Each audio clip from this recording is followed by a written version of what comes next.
Hey, I'm James and welcome to this video in which we're going to be reviewing and taking a look at the brand new Tascam Mixcast 4. Stay right there because that's what's coming up today.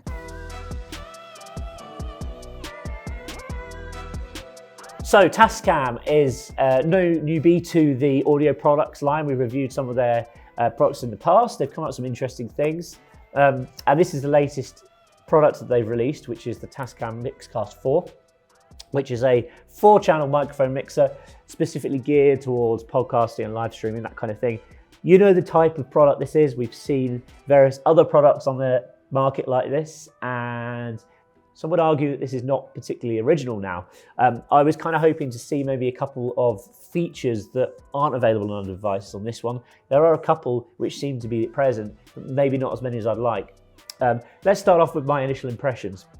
I actually think the design of this is fantastic. I'd say this piece of kit closely resembles what I'm used to seeing when I go into a professional radio studio, which I've worked in several over the years, or even actually a recording studio where you can quite often go to record high-end podcasts or that kind of thing. I think the faders, the feel of them, and also just the glide on them is great when you compare it to other devices, which kind of sometimes can feel a little bit maybe plastic and not as solid.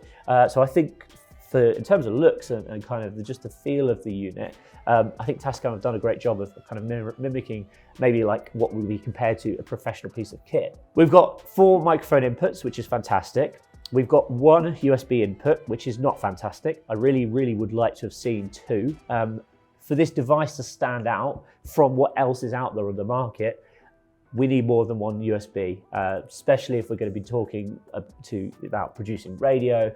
I don't understand why one of these manufacturers hasn't repurposed one of these other channels, which quite often aren't used. For example, the Bluetooth channel, could that be repurposed as a USB channel or have it as a Bluetooth channel?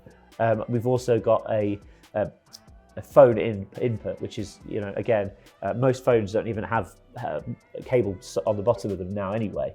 But you can also connect your phone, using an adapter. Again, could this be repurposed USB? I think having more than 1 USB input on one of these things would be really good because you could have 1 for music, you could have 1 for voice, and you can make it a lot more configurable with your computer, whether you're using a PC or Mac. So Tascam, if you're watching this video, go make some changes to this. More than 1 USB device, you will outsell other products on the market, I promise. But leaving it as is, let's just dive in and take a look at some of the features. All right, so now we are recording using the Tascam Mixcast 4. We're using the Shure SM7B microphone for this test, which is kind of like my go-to podcast mic. We use this in all of our podcast studios and really, really popular amongst podcasters. So now we're actually recording directly onto the device. As with other similar devices, one of the benefits of this is you can connect it via USB to your computer, but you can also actually record directly to the device using an SD card, which just goes in the back there. Hit the big red button and off you go. One of the features that this device offers, which perhaps isn't present on other devices, is a voice changer. So you can apply real-time effects to your voice on the fly. So if I hold down this button here, you'll hear that I've now applied a reverb to my voice, which sounds pretty cool, right? Sounds like I'm in a big room, which is awesome. Again, I don't know the practical applications of that. Would you be using that all the time? Perhaps not. It's kind of got quite niche applications. As with other devices, we've also got sound effects. So if I put up the button fader here at the end, and I can program various different effects. I can have background music, for example, or create suspense using a heartbeat. Whatever I fancy doing, I can assign different sound effects or jingles, pre-composed background music, whatever it might be, to any of these buttons and just fire them off in real time. One of the other cool things about the Mixcast 4, which I think again sort of sets it apart from perhaps some of the competition, is it actually comes with its own software. So you can actually download Tascam's podcast editing software, which gives you great control and flexibility over this device and also multi-track recording directly on your computer. So one of the things that I think has been well thought through on this device is the concept of perhaps you're producing a podcast and you're actually sat in a separate room. So quite often, especially in professional studios, you might actually have a control room which is separate to where the guys actually recording the podcast are sat. So you might have a table with 3 or 4 microphones around, and then have a separate control room with a producer sat in who's quite often, monitoring what's going on, recording, but they're actually behind a piece of glass. This has got a talkback feature. So if I hold down this button here, and basically allows me to talk back. So as the producer, perhaps not sat in the same room as the guys recording the podcast are, I can hold down this button here, use this to talk to people who perhaps sat in another room or sat the other side of the glass to me, so they can hear what I'm saying through their headphones. I can give them instructions as the producer. Again, this is really, really good. We see this on a lot of professional grade radio desks, that kind of stuff, but not always on more like home studio pieces of equipment. Tascam Mixcast 4, pricing, again, quite competitive. We are looking around $450 for this device, which compares nicely to other devices in the market. Again, I feel like if Tascam could have just squeezed that price down a little bit more, perhaps they would be able to take the lead or take the edge over some of these other devices. They've kind of all got in at the same price point.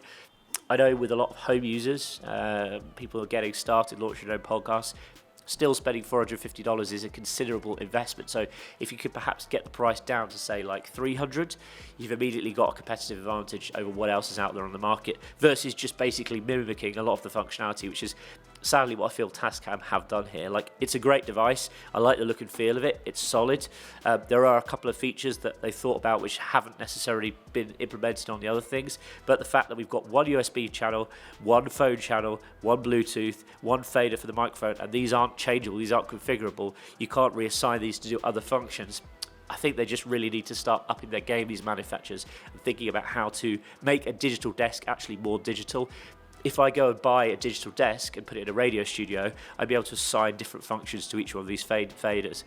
Okay, so as I mentioned before, despite the fact I really like the look and feel and the quality of this product, one of the major oversights that we've come across is right now you'll hear my voice coming out of this monitor, which we have connected.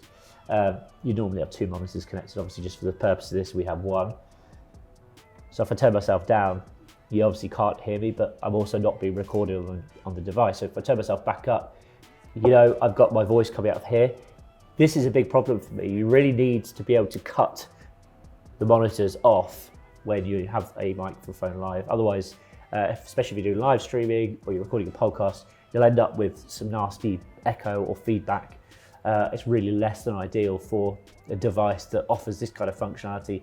There is, however, this feedback suppression, which is a function which is built into the menu here, under settings. I guess this will help prevent the feedback from occurring if you do sort of get into like a feedback loop where you start hearing the horrible sound through your speakers. I'm not going to test this out in the video because I don't want to put you through the pain, but I'm assuming it probably works. But really, an ideal situation would be when I put my microphone fader up, I want my monitors to cut off. So again, Tascam, please go back into your firmware and release an update to rectify that issue. All right, so my final thoughts of Tascam Mixcast 4. I think this is a great looking desk. I think they've clearly modeled this on another product that's out there in the market, both in terms of the functionality and maybe the looks as well. I do think the preamps of this have got the edge because I'm using a Shure SM7B, notoriously gain hungry microphone, but I'm getting really, really good levels from this, and I'm not using a cloud lifter or anything like that. Whereas quite often with other devices, you will need to have a bit of a boost for a microphone like this. So hats off to Tascam for getting that right. I think the look and feel of this is fantastic. As I mentioned before, it kind of feels professional grade compared to some of the other devices. It feels like a familiar piece of kit that I might see in a recording studio. The faders look great. They've got good glide on them. However, I think Tascam could improve this device. I think more USB channels would not go amiss for sure, and also would give them that competitive edge. I like the fact that we can apply weird voice effects like I am now on the fly. Again, it gives it a little bit of I suppose, a competitive advantage over other such devices, but again, it's not something you'd use all the time. And again, I think the fact that Tascam have got out and created their own software to do multi-track recording, which links directly to this device, is really, really useful. In terms of things like the other features you expect, you've got 4 headphone outputs, you've got 4 microphone inputs, you can apply all your compression and your processing on this device as well. Really, really configurable, lots of options to do all that kind of stuff. So overall, I think if you're looking at buying a desktop podcast mixing desk, this is a great option. I'd say if you're thinking about using it for radio, maybe not, because again, we're limited just to one USB channel. Hopefully Tascam can rectify that. We'll have to wait and see. Thanks for watching this video. Let me know in the comments below if you're thinking about buying one of these, or if you've already bought one, what your thoughts are on this device. Be keen to know. Thanks for watching. Speak to you soon. Bye for now. What makes the difference between a successful radio station and a failed project?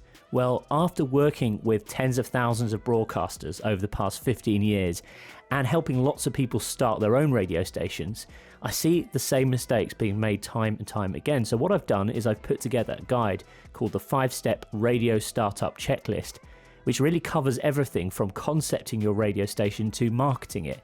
And this guide, I believe, will make the difference between you having a successful venture with longevity and creating something that doesn't quite hit the mark. Go and grab your copy now for free at jamesm.com/radio. Just enter your name and your email address and I'll send it over to you straight away.